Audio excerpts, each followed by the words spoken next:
Good morning. Today we have Nick here joining us today. How you doing today, Nick? I'm good. How are you? Pretty good. How's your morning going so far? I'm ready to go. Pumped up. New day. Let's go. All right. So, since we have you here today on the show, so where are you from? Tell us a little bit more about yourself. Yeah. My name's Nic Munoz. I'm the founder of Histos. Born and raised Omaha, Nebraska. I moved to Florida for a year right after high school, and just made content for as many business owners as I could. And then I decided to come back to Nebraska, and I studied the Bible for an entire year, along with reading as many biographies as I could. I just became addicted to them, and now I'm starting Histos. Okay, and what made you get more into that and starting your own company? Yeah, I've always liked the sort of entrepreneurial Silicon Valley mindset towards things, where it's just a constant go, new exciting stuff every day. Actually molding reality, molding the future, instead of just sort of letting the world happen to you. And I think the best way to do that is by being an entrepreneur, by going out and creating the reality that you want to create. Okay, and so for your company, that's what you do, just create that real reality for things. And what's the background on that like? Yeah, I'll tell you a little bit about Histos. So Histos, the goal of Histos is to bring the wisdom from the past and bring it with us into the future. That's like our mission. Our mission is to take the wisdom from the past and bring it with us into the future. And we think that the best way to do that is by studying the greats, the Steve Jobs, the Rockefellers, the Napoleons, not necessarily because everything that they did was good, but because they were exceptional in what they were doing. And so the belief is that we can do the same thing at Histos. Okay, so just bringing that knowledge and we can learn from them to the future. Exactly. Got you. I do love that. That's a great idea.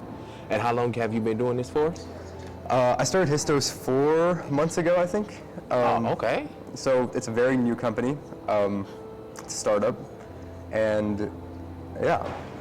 That is great. So what do you look for to take it down in the future more? Like, where do you want to expand it into? I'm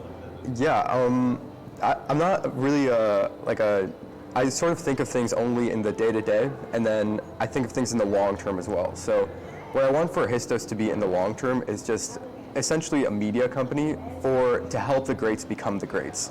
So we want to help people understand like how the greats acted, how they thought, what they believed, and we just want to educate people about that. We're currently doing this in 3 ways. We have content on Instagram, TikTok, and YouTube under my name, Nic Munoz. Okay. And we have 2 products right now. We have our mentorship services, where we'll mentor people using the knowledge that we've learned from the greats. So we'll take from the life of Steve Jobs or Rockefeller and apply it to your life now, and we sort of mentor people in that way. There's a great quote that goes, history repeats itself over and over again, human nature does not change. That is true. And it's a great quote because it's so true. You see the same character repeated in history over and over and over again. All of these people are the same, they're the same person really. Like, they have the same personalities, the same mindset, and they're always the ones who come out on top. And so that's really the essence behind Histos, of what we're trying to do. And the other product of ours is that we're trying to capture that essence and make it into an AI. So right now we're currently testing our AI Napoleon. And so if you go to our website, it's just my name right now, nicmunoz.com. Okay. You can actually go to the website and actually talk to Napoleon and talk to the essence of Napoleon. Oh, that's cool. Yeah, like you can talk to one of the greatest conquerors who has ever lived. Probably the greatest strategist who has ever lived. Aside from maybe Hannibal, but he didn't conquer Rome, so. Got you. So with that, you're going to have more essence of the greats on that platform as you go more into it? Exactly. But we don't just want to be like that company that just takes another LLM and we just slap a logo on there and makes products. Like, we actually want to capture the true essence. Like, if Napoleon was right here, what would he act like? What would he think like? Like, what would he do? What would he tell you? What advice would he give? And so we want to capture the actual essence of these people. We don't just want to ask an AI to pretend to be Steve Jobs, right? Yeah. And so that's very important for us. And so we're really heavy on on the sort of the science behind it and just really studying these people. Me personally, I'm obsessed with biographies. I've read over 100 of them, and I just like, after reading 100 of them, you sort of understand how they would go about the world. Because when you read a biography, you're essentially you're having a one-on-one conversation with some of the greatest people in history. And they're the greatest possible mentors because they were the greatest in history. And so once you read 3 or 4 or 5 biographies of a person, you can sort of understand how they thought, how they go about the world. And that's what we're trying to capture into an LLM. Got you. And so I take it Rockefeller and Napoleon is like one of your 2 favorites, right? Yeah, but there's a very specific reason. One, because they're insanely interesting. 2, those are the videos that have blown up most on my YouTube. Oh, okay. Especially Rockefeller. People are obsessed with Rockefeller for some reason, but he was such an interesting guy. He actually really was. I've seen a few of videos like I have seen on YouTube and like Instagram and like how he started the business and how he set it up, the foundation for Rockefeller to what we hear as of today. So it is a very interesting story on how the Rockefeller started and how they became this powerful, wealthy family in this day and time, and still is talked about till this day. So they are a very interesting family to learn about. Yeah, for sure. I think he's extreme. I mean, he came from like poor. Yes. Like, he came from nothing, and he built himself into. His peak net worth was $1.4 billion, and that was in 1937. Yes. In 1916, his peak net worth was $900 million, but the U.S. GDP in 1916 was $39.1 billion, and so that would make his net worth 3% of the U.S. GDP, around 3%, because you have to factor in some other numbers. But like, imagine owning 3% of your entire country, of the biggest country in the world. Yes. Like, that is crazy, and he came from nothing.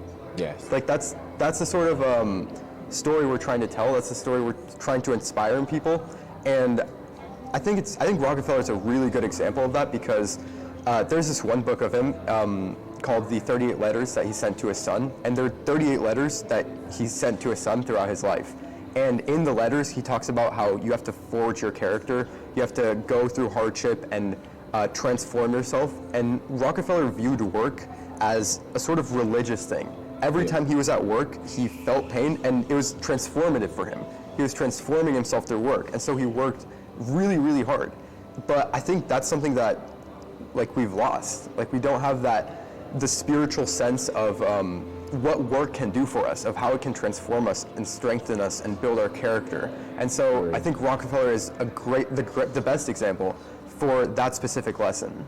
I definitely agree with you. So I was going to ask, what made you like really start getting into like biography, like really like at an early age? Yeah, I don't even think it was that early of an age. I think I started reading biographies maybe 2 years ago. Okay. And I mean, I read over 100 of them because I just became obsessed with them. The first biography I read was a biography called The Fish That Ate the Whale. Have you heard of it? Yes, I heard of that one. Yeah, it's kind of popular, but it's also very niche, right? Yes. And it's about a guy named Sam Zamuri. And Sam Zamuri was a Russian immigrant. He came to the United States, again with nothing, so it's one of those inspirational stories. And essentially, he became one of the largest.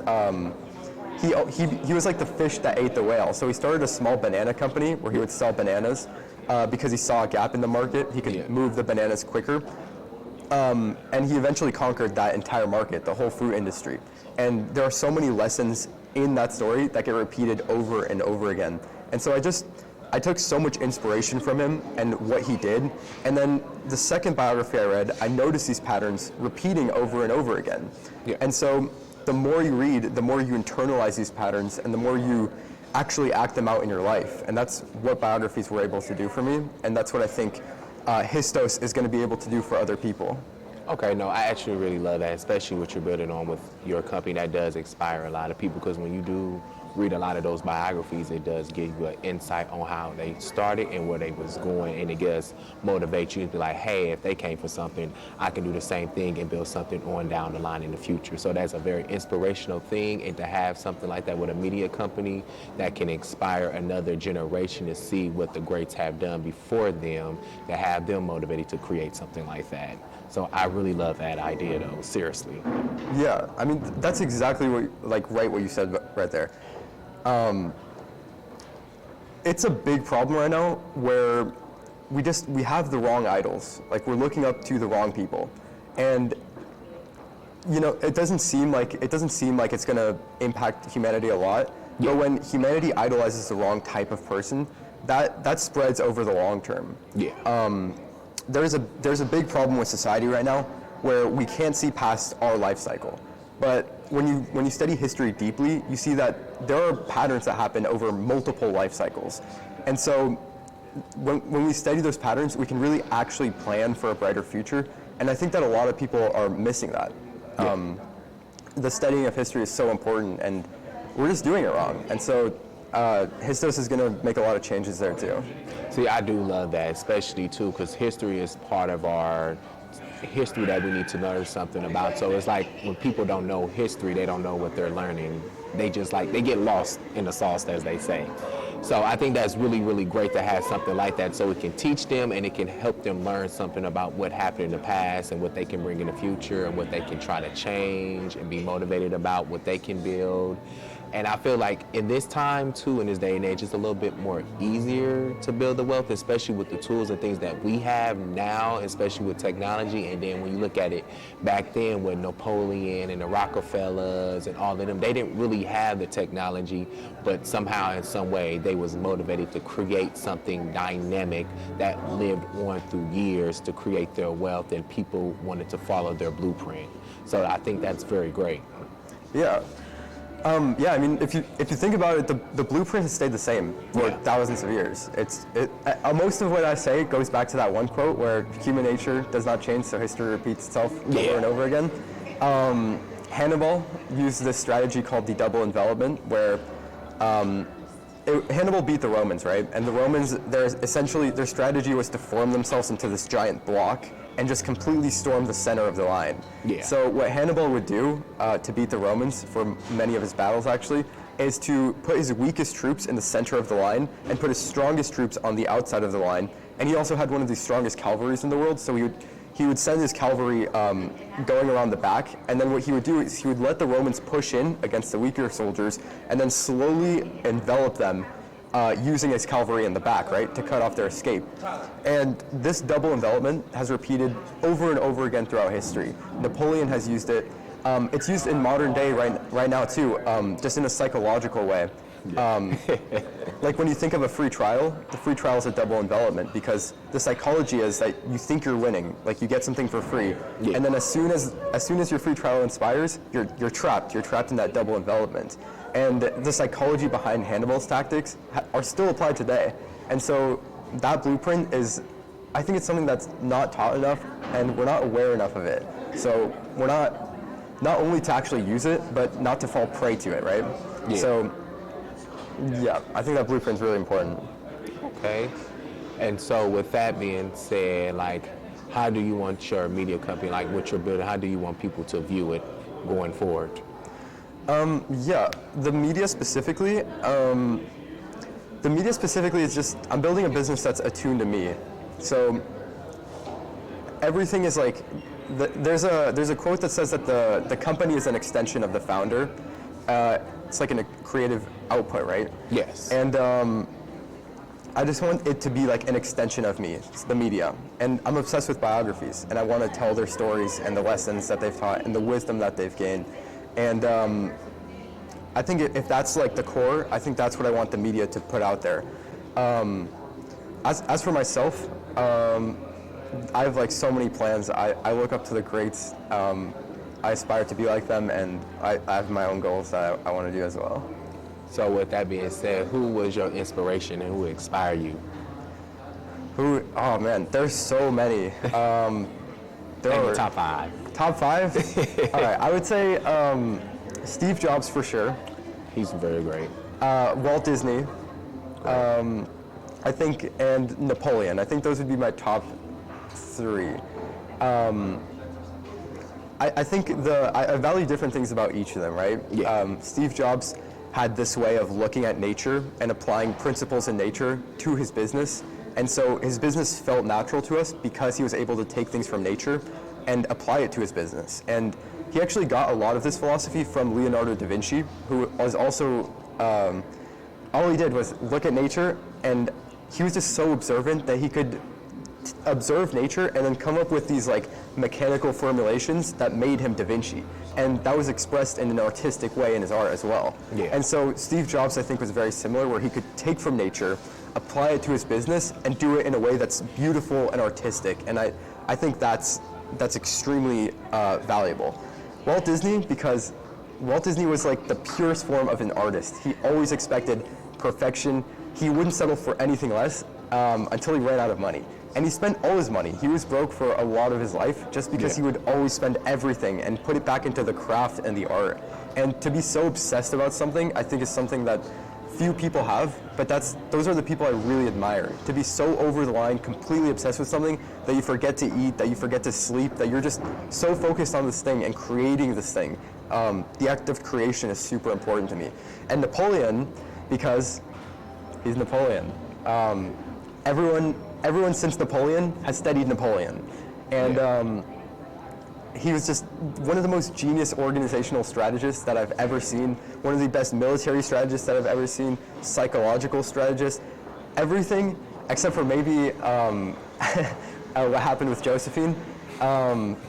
Everything about Napoleon, he was just so good at, and I think it's so amazing to see, not only in him and his work ethic, but also in what came out of him in France and what he put, like the Napoleonic law that he instilled in other places. I think that's super, it's enlightening to see how he did it and the effect that he had. Yes. So with that being said, you want to give out any shout outs or anything that people can find you on and can contact you on? For anyone who's the archetypal, for anyone who's a hard worker, who has a hard work ethic, and who wants to, who resonates with the mission, who's resonated with what I've said here today, please contact me and work for my company, because we want the best at Histos. We want the best editors. We want the best software engineers. We want people who want to change the world and who want to inspire a better future. We want people who think that they can mold reality, because you can. And so if you're one of those people, please text me 402-452-9810. Go to my website, nicmunoz.com. Check out my YouTube and comment. Just find me, because it's always in these short sprints of superhuman activity, surrounded by all these people who think that they can mold the world. That's where the great things happen in history, every single time. And so I want those people in my life. I want those people at my company, and I'm going to be relentless about building the future. I love it. And I was going to say one more last thing before we go. As you was talking about your company, it made me think of, I don't know if you ever seen this movie, it's called Player One. Yeah. And it made me think of when one of the guys, he had created the video game system, and they would get all this wisdom and knowledge from him, and he would tell them what they can do and with how he wanted his company to be built. So it was like anytime you was talking about, that's what pops up in my head. Oh, interesting. I haven't seen Player One, but I've heard of it. You should watch it. It was like he was a great, brilliant mind, and he created this whole video game system where you can go into that world, and in that world, you got to meet him, but he had passed away, so he created this system to where his essence was left through the company and through the system, and you could have conversations with him. See, I love that. That reminds me of John Hammond from Jurassic Park. Yeah. That reminds me of every great person in history, because what they did was they built their own worlds inside of the world. Yes. And that's what building your reality is. I think that's fantastic. You should actually really check it out, because it was a really great movie, but he was a great mind through their generation and created this whole thing in his whole world. I'll for sure check it out. That sounds great. But well, thank you guys for joining us today.